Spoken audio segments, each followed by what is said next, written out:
함께 풀어드립니다. 대한민국 경제 고수와 함께 투자의 맥을 짚는 KBS 1라디오 경제쇼. 진행의 성기영 아나운서입니다.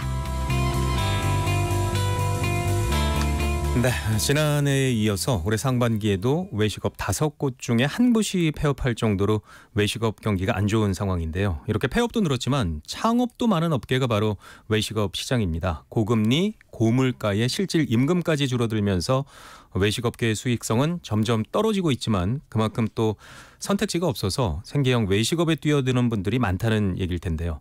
그렇다면 타의적으로 생계형으로 내몰려야 할까요? 한두 푼 드는 것도 아니고 또 시작하면 전 재산을 끌어다 쓸 수밖에 없는 것이 현실인데요. 이왕 시작하는 것 성공할 방법은 없을까요? 오늘은 수천 명의 전국 골목식당 사장님들에게 성공 전략을 컨설팅하고 있는 베스트셀러 한국형 장사의 신의 저자시죠. 김유진 아카데미 대표 모시고 골목식당의 생존 전략에 대해서 함께 고민을 해보겠습니다. 어서 오십시오. 네, 안녕하세요. 네. 자, 대기업 외식업 컨설팅부터 국립중앙박물관 총괄 컨설팅은 물론 전국 골목식당 사장님들의 외식업 컨설턴트로 외식업 전략을 연구해 오셨는데요. 이른바 한국형 장사의 신들을 만들어 오셨죠? 네, 한 9년 정도 된 것 같아요. 네. 9년 동안 많은 분들이 어려워하셨었는데 오셔서 나름대로 이제 무기를 만듭니다. 결국은 그 경쟁이 치열해진다는 얘기는 내가 가지고 있는 무기가 남들이 갖고 있는 것보다 조금 더 뾰족하고 날카롭고 예리해야 되거든요. 더 좋은 무기를 갖고 있어야죠. 그렇죠. 그래야 청동기가 석기를 이겼듯이 철기가 청동기를 이겼듯이. 예. 그래서 사실 무기 만들기가 제일 중요한 포인트라고 생각을 좀 합니다. 네. 그리고 사실 요새 참 아쉬운 것 중에 한 가지가 오늘도 작가님이 전화를 하셔가지고 요새 너무 힘들어요라고 얘기를 하셨는데 오늘은 힘든 얘기 안 할래요. 자꾸 망한다, 힘들다 이러니까 예. 다 그렇게 되는 줄 알고 있는데 사실 그럼에도 불구하고 그 대박을 내는 사장님들도 아직 많이 있고요. 네. 성공하시는 분들도 되게 많은데 이분들은 보면 약간 청개구리들 같아요. 남들이 다 동그란 거 쓰면 네모난 거 쓰려고 노력을 하고 남들이 다 넓게 펼치려고 들면 쌓으려고 노력을 하고. 오늘 제가 또 저를 비롯해서 좀 사명감을 가지셔야 되는 게 방송 듣는 분들이 긴 시간은 아니겠지만 네. 끝날 때쯤에는 나도 할 수 있다. 네, 다시 네. 한번 해보자. 한번 가보자. 네. 이런 마음을 들게 해주셔야 됩니다. 네, 알겠습니다. 가능하실까요? 싹 털어드리고 가도록 하겠습니다.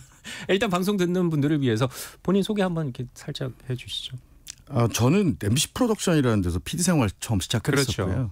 또 음식 관련 프로를 워낙 많이 만들다 보니까 신문사에서 칼럼 써달라고 그러더라고요. 그래서 칼럼을 쓰기 시작을 했는데 그동안 썼던 평론가들이 좀 뭐 역사, 전통 막 이런 얘기를 하길래 저는 조금 디테일하게 팠어요. 그 집이 인기 있는 건 사실 테이블 때문에 그랬다. 네. 뭐 이런 것들을 다루다 보니까 되게들 좋아하시대요. 근데 퇴사를 하고 나니까 제일 먼저 K본부에서 불러주셔가지고 그때 저를 만나신 거죠? 그럼요. 한 10년 된 것 같은데 덕분에 많은 방송들 하게 됐고요. 이후엔 아카데미를 만들게 됐어요. 그리고 장사의 신이라는 책 이후에 5권 연속 베스트셀러가 되면서 예.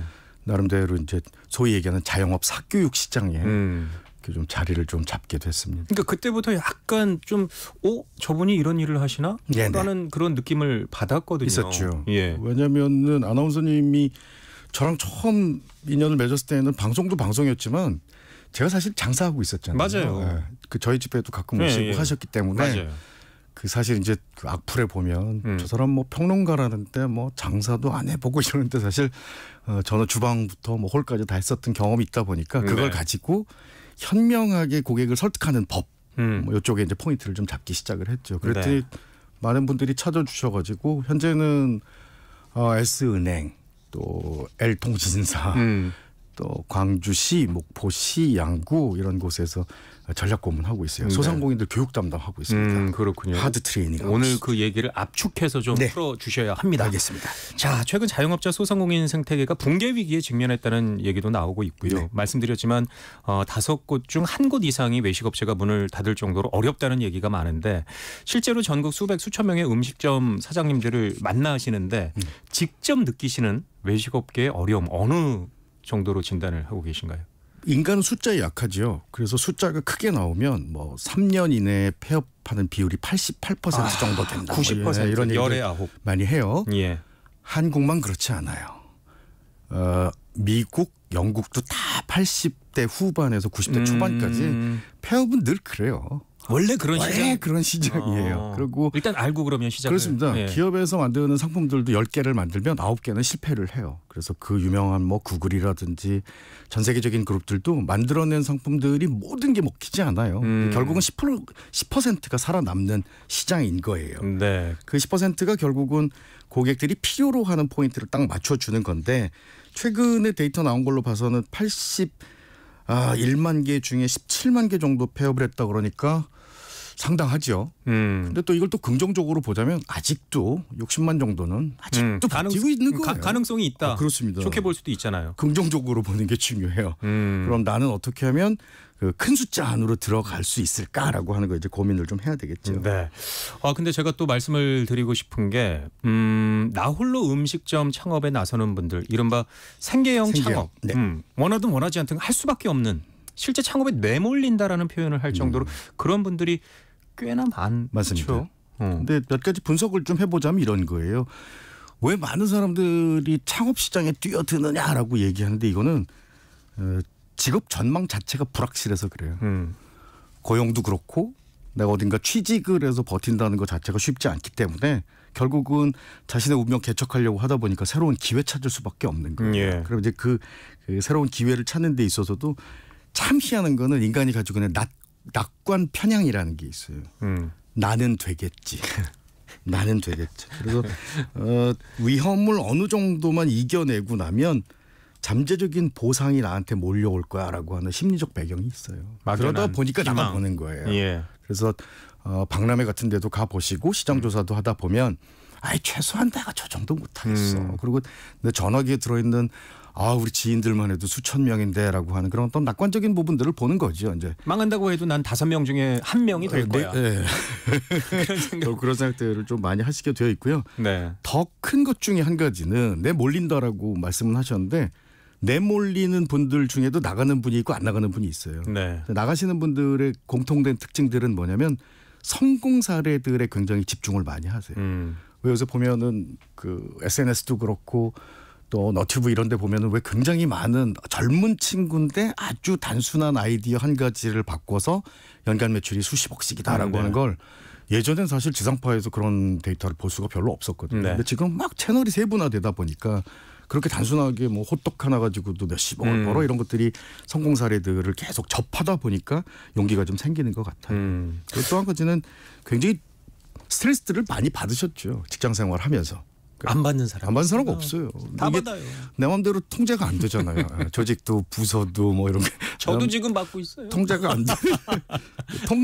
안 되면 스트레스가 받더라고요. 맞아요. 근데 이제 스트레스를 받는 상황에서 최소한 내가 업장을 만들어 놓고 나면 이건 내가 통제할 수 있는 곳이라는 생각이 들어요. 구매처를 결정하는 것도 마찬가지고 네. 메뉴, 가격 이런 걸 내가 스스로 지배할 수 있다는 생각을 하기 때문에 독립성에 대한 욕구들이 충분히 이제 채워지기 시작하는 거예요. 네. 그래서 용감히 뛰어나가는 거죠.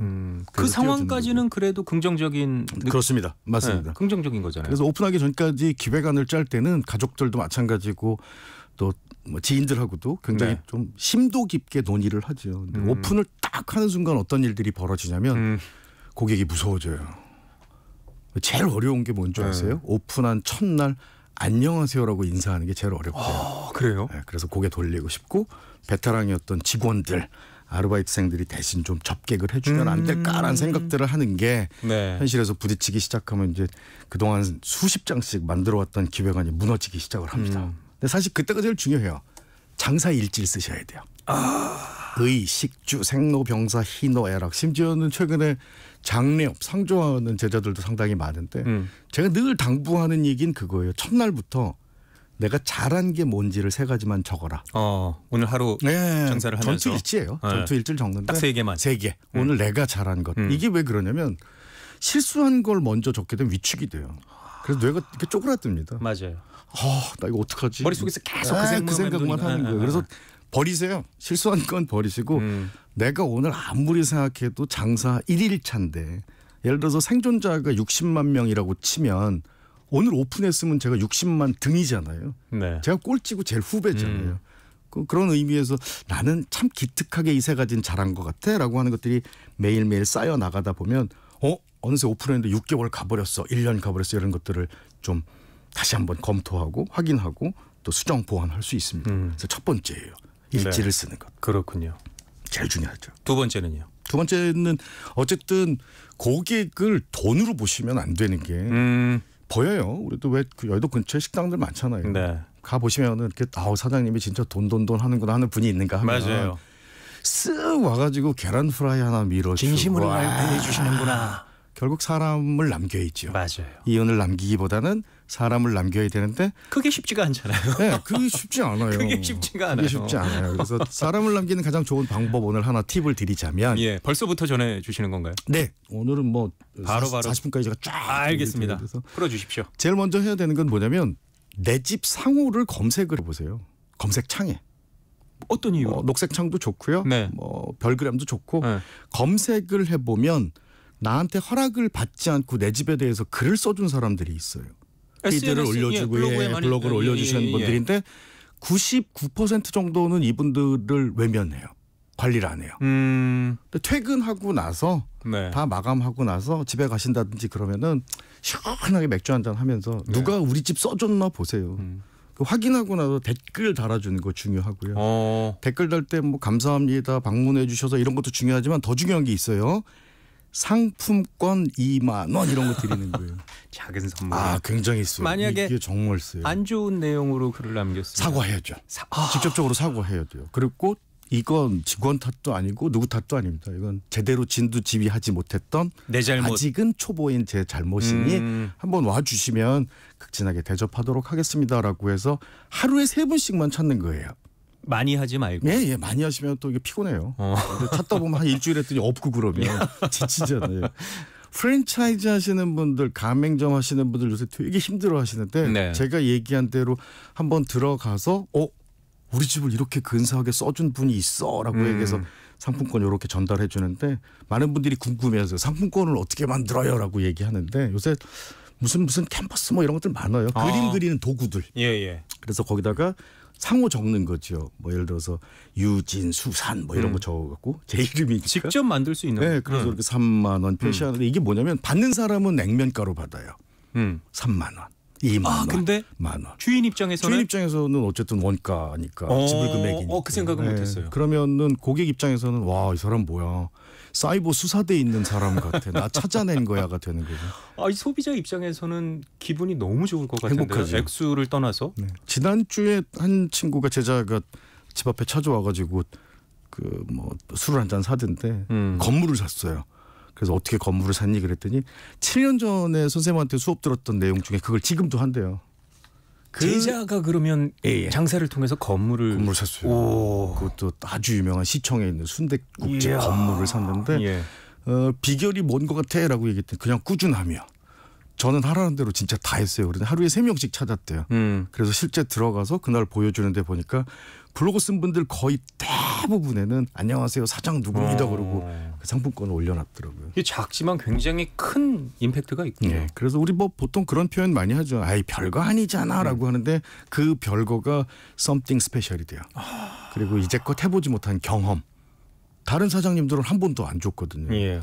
심할 경우 지금 저희 같은 경우는 여의도 내에 제자들이 한 11명 정도 있는데 거의 뭐 상권들 이렇게 좀 장악을 하고 있죠. 이 친구들은 회식을 해요. 예를 들어서 오늘 아나운서국에서 한 12분, 13분 정도가 와서 회식을 하셨다 그러면은 그날 지나고 난 다음 날 11시쯤에 커피 쿠폰을 한 장씩 쏴드려요. 원래 20분한테 다 쏴드리면 좋은데 10대분한테 쏴드리면 좋은데 어차피 전화번호를 한 분밖에 몰라요. 예약은 한 사람이 하잖아요. 그러니까 처음 시작할 때는 한두 분한테 하고 나중에 잘 되면 뭐 50분, 100분 뭐 다. 근데 그게 사실 투자 금액으로 치자면 사람을 남기는 데 있어서 이만큼 훌륭한 게 있을까라고 하는 생각. 그리고 이런 심리를 좀 활용을 하셔야 되는 게 SNS에 글을 올리시는 분들도 그렇고 블로그를 하시는 분들도 있고 사명감을 가지고 계시지만 사실 이분들도 좋아요라고 하는 소셜 커런시, 사회적 화폐를 얻고 싶어 하세요. 맞아요. 좋아요가 많아지면 신분이 어쨌든 상승하는 거고 영향력이 생기는 거고 기분도 그래서 좋고요. 누군가 와서 댓글 그냥 잘 보고 갑니다 이런 거 말고 고마워요 써주셔서 이런 거 말고 디테일하게 글을 써주다 보면 그분들이 이렇게 좀 더 친근감을 느끼기 시작을 하죠. 그렇군요. 저희가 오늘 이 시간이 굉장히 중요하기 때문에 다시 한번 좀 짚어보겠습니다. 첫 번째가 장사일지. 네, 잘한 것 3개만 딱 세 개만 두 번째가 적는 사람을 남기기 위해서는 블로그 SNS 관리를 통해서 그렇습니다. 뭐 상품권 뭐 줄 수 있고요. 네네. 자, 그다음 팁은 또 뭐가 있을까요? 또 하나는 남들이 일반적으로 하는 소위 얘기해서 구매 행동 프로세스라고 그러죠. 그러니까 일반적인 고객 입장에서 점심 먹기 전에 검색하고 내려가서 상권 가서 보고 좌우측에 어느 거 먹을까라고 고민하다가 들어가게 돼 있잖아요. 이 고민할 즈음에 저희는 딱 한 가지 킥을 좀 만들어 놓은 게 뭐냐면 개입을 좀 합니다. 개입? 예, 개입. 어떤 그래서 개입을 말씀하시는 거예요? 아주 간단한 예를 들어보자면은 점심시간에 식사를 하러 오셨는데 저희는 웰컴 드링크 드려요. 웰컴 드링크. 그거는 주로 좀 호텔, 좋은 레스토랑 호텔, 뭐 예, 오마카세, 파인 예, 다이닝 예, 이런 데서 그런, 주는 거죠. 근데 크게 주실 필요도 없고요. 이렇게 왜 데킬라 같은 거 먹는 투온스 잔이 있어요. 조그만 잔. 잔이요. 예, 예. 거기다가 그날 따라서 뭐 당근즙을 줄 수도 있고 무즙을 주기도 하고 참외를 갈아서 주기도 하고 수박을 좀 갈아서 드리기도 하면은 그걸 드신 분들이 양볼에 침이 쫙 고이기 시작해요. 그리고 사실 그 마음이 더 맛있지요. 맛도 맛이지만 네, 그 그런 선물을 받게 되면 기분이 선물. 기분이 좋아지잖아요. 예상하지 못했던. 이게 먹기 전에 맛있어야 돼요. 맞아요. 먹기 전에 즐거워야 되고 그래서 그런 아주 작은 선물들을 통해서 뇌에 인두질을 하는 거예요. 기름칠을 잘 들어가게. 네. 이 브랜딩이라는 단어 되게들 좋아들 하세요. 내 브랜드가 유명해졌으면 좋겠어. 나는 사람들에게 각인됐으면 좋겠어라고 얘기하는데 그 브란드르라는 게 그 고대 네덜란드어거든요. 죄송합니다. 그 고대 유럽어인데 북유럽 언어예요.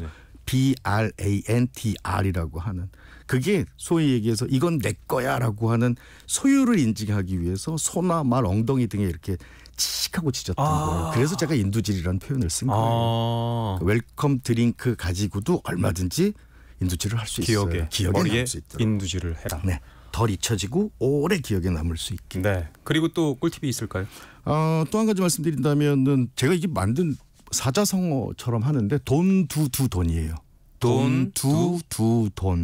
남들이 안 하는 것만 골라서 하고 다 하는 건 하지 않는 거예요. 바로 어떤 뜻인지는 뭐 대부분 아실 텐데 최근에 아시아 6개국에 진출을 해서 엄청난 외화벌이를 하고 있는 닭구이집이 하나 있어요. 그 판 모양이 이렇게 팔각형으로 되어 있는 집이 하나 있는데 이분 같은 경우도 처음 찾아왔을 때 원래는 고깃집을 했었어요. 근데 제가 이제 얘기를 했던 게 돼지고기 경쟁력이 너무 없는 것 같다. 장사는 잘 심하다. 안 되는 상황이었네요. 네네네. 그래서 이제 고민하다가 아니 닭이라는 걸 지방에서 아주 오랫동안 먹었던 전라남도 스타일이 있는데 그걸 구이로 한번 해보면 어떻겠습니까? 라고 얘기를 했더니 판을 만들어 왔어요. 무슨 판? 남들이 다 쓰는 똑같은 석쇠 같은 거 말고요. 이렇게 팔각형 모양을 딱 만들어 갖고 온 거예요. 네. 고객들 입장에서는 그런 생각이 드는 거예요. 똑같은 고기를 구워 먹어도 원형판에 구워 먹냐 사각편에 구워 먹냐 이 모양에 따라서 좀 달라져요. 이 모양을 바꾸는 게 굉장히 중요한 요소 중에 한 가지예요. 이렇게 남들이 하지 않는 걸 골라서 하고 다 하는 걸 안 하다 보니까 지금은 매장 6개에서 한 400억 정도 매출을 하는데 순댓국집이에요. 예. 금을 팔지는 않고요. 그냥 일반적인 순댓국을 팔아요.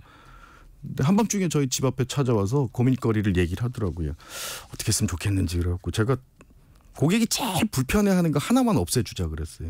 어떤? 요새 고객이 제일 불편해하는 건 주차예요. 아 맞죠. 네, 그래서 순댓국집에서 발레 파킹 해줘요. 아무나 못해요. 왜냐하면 순댓국은 9,000원인데 뭐 이런 생각들을 하죠. 대신 전 뭘 노렸었냐면 발레 파킹을 해주는 순댓국집에서 한번 누려본 사람은 그 뒤부터는 다른 집을 갈 수가 없어요. 너무나 편했던 좋았던 행복했던 네. 기억이니까. 남들은 다 수입차 정도 돼야 발레 파킹하는 거라고 생각을 하는데 아주 작은 소형차 끌고 가도 감사합니다 그러고 내리면서 기 딱 주는 이 기분. 그래서 결국은 생각을 팔아야 돼요. 상품을 팔려고 들면 안 되고 어떻게 하면 순댓국을 닭갈비를 여기다 좋은 재료를 넣어서 뭔가 좀 진화시켜 볼까. 이건 사실 다 고만고만합니다. 상향 평준화가 되어 있어서. 여기서 중요한 질문. 네. 많은 분들이 저를 비롯해서 네. 식당은 네. 음식만 맛있으면 되는 거 아닐까? 주방장만 훌륭하면 되지 않을까 생각을 하시거든요. 하세요. 중요한 얘기들 하세요. 음. 또 제가 재밌는 얘기를 하나 좀 드리자면 인간은 코를 막으면 사과즙인지 양파즙인지도 구분을 못해요. 맛을 못 느끼잖아요. 알고 있어요 저는. 예. 그건 향이에요. 과학 프로 워낙 많이 하셨잖아요. 정보 프로 많이 하셨잖아요. 그래서 향을 맡을 수 없으면 맛이라는 건 존재하지 않아요. 그래서 우리 그 독감 걸리거나 코로나 때 이렇게 막 좀 심하게 후각이 안 좋아진 상태가 되면 이제 혀의 맛을 못 느껴요. 야, 노래알 먹는 것 같아. 그런 분들 꽤 있었잖아요. 많았어요. 예. 특히 이제 여성분들 같은 경우는 만 49세가 지나면서부터 후각이 이제 퇴화하기 시작하거든요. 미세하게. 그러니까 절대로 라디오 혹시 들으시던 분들은 어머님께서 요리하시다가 혹은 아내분이 요리하시다가 여보 미안한데 유진아 미안한데 이거 맛 좀 봐줘 그러면 기쁜 마음으로 달려가야 돼요. 아니 왜 그걸 또 저보고 맛보라 그러시냐 그러면 안 되고 후각 때문에 그런 거예요. 이거 역으로 활용할게요. 네. 역으로 활용할게요. 매장에 들어오신 고객분들에게 음식을 내드리면서 제일 먼저 부탁드려야 되는 건 저희 집에선 향부터 한번 맡아보세요라고 얘기하는 거예요. 맛이 아닌 네, 향. 향이에요. 그래서 그게 갈비가 됐던 삼겹살이 됐던 냉면이 됐던 향을 맡아보면 고객은 처음 접하는 경험이잖아요. 그럼 이 집에서의 경험은 다른 곳에서 할 수 없는 것이기 때문에 머릿속에도 이렇게 인덱싱을 해놔요. 이렇게 디렉터리를 만들어 놓습니다. 저는 개인적으로 향에 굉장히 민감하시잖아요. 사람인데 네. 그 향에 대한 기억은 추억은 굉장히 오래갑니다. 오래가요. 굉장히 오래가요. 그래서 생각보다 오래가요. 그래서 연세 드신 분들이 많이 계신 그 뭐 요양원 이런 데 또 사실 화재 사고가 나거나 이럴 때 그게 굉장히 민감하게들 느끼신대요. 빨리 반응들을 하신대요. 오히려 젊은 사람들은 잘 캐치를 못하는데도 탄다라는 얘기를 하신다고 그러더라고요. 그래서 후각은 굉장히 오래 가는 거예요. 그래서 직접 고객이 느껴볼 수 있도록 맡아볼 수 있도록 권유하는 거죠. 그렇게 제안하는 거고요. 저희가 시간이 좀 없는 게 참 안타깝다는 생각이 들고 다시 한 번 더 모셨으면 좋겠다라는 생각이 드는데요. 네. 지금 현재 어쩔 수 없이 이어가고 있는 가게를 이어가고 있는 사장님들에게 짧게 힘낼 수 있도록 한 말씀 좀 해주시죠. 제일 쉬운 방법은 파트너를 좀 바꾸셔야 돼요. 파트너. 지금까지 장사가 안 됐다는 건 내가 쓰는 식재료 혹은 내가 쓰고 있는 소스들 내가 쓰고 있는 서비스 물목들이 사실 최강이 아니기 때문에 어찌 보면 평가절하가 되고 있는 거예요. 그래서 가장 좋은 파트너들을 많이 보유한 브랜드가 최강의 브랜드가 된다는 사실은 꼭 잊지 않으셨으면 좋겠고요. 비싼 무기가 아니라 어쨌든 좋은 무기예요. 잘하는 무기. 그래서 선수라고 하는 게 제일 중요하고 우리 생각하시면 안 돼요. 우리는 원가 생각을 하는데 고객은 원가가 얼마인지 몰라요. 관심도 없어요. 우리는 뭐 맨날 컨셉 얘기하는데 그 아나운서님도 그렇지만 매장 들어가면서 여긴 컨셉 보고서 이런 경우 별로 없잖아요. 그렇죠. 여긴 브랜드 아이덴티티가 말이야 이런 얘기 잘 안 해요. 없어요. 고객은 딱 단순해요. 혜택만 바라봐요. 웰컴 드링크 주고 고기 드시기 전에 갓 부친 계란 프라이 하나 쫙 올려주고 마지막 나갈 때 오늘 너무 감사했어요. 토요일까지 재벌 되세요. 그리고 로또 한 장 쓱 밀어 넣으면 고객은 절 잊을 수가 없어요. 예, 질문 하나 더 드려야겠습니다. 마지막으로 외식업 창업을 고민하고 있는 예비 창업자들에게 네. 조언 한 말씀 부탁드리면서 이 시간 마치도록 하겠습니다. 눈에 깍지가 씌이면 안 보여요. 당장 가서 해야 될 것 같고 오픈해야 될 것 같은데 진짜 실패하지 않는 창업을 하려면 여러분들이 원하는 그 편한 아이템들 말고 진짜 힘든 집, 한정식집, 백반집, 찌개집, 배달집 이런 데 가서 6개월은 일하세요. 180일은 일하고 나서도 나는 이 향이 좋아. 이 향이 좋아. 나는 이 땀을 흘려도 좋아. 땀이 좋아. 생각하시는 분이라면 하세요. 아니면 안 하셨으면 좋겠어요. 은행이 약해지고 나라가 흔들려요. 딱 180일 정도는 하시고 나면 내가 체질이 맞는지 적성이 맞는지 파악하실 수 있어요. 네, 오늘 해주신 말씀들 저도 마음에 새기도록 하겠습니다. 골목식당 사장님들, 예비 창업자분들 힘내시길 바랍니다. 김유진 아카데미 대표와 함께했습니다. 오늘 말씀 고맙습니다. 고맙습니다.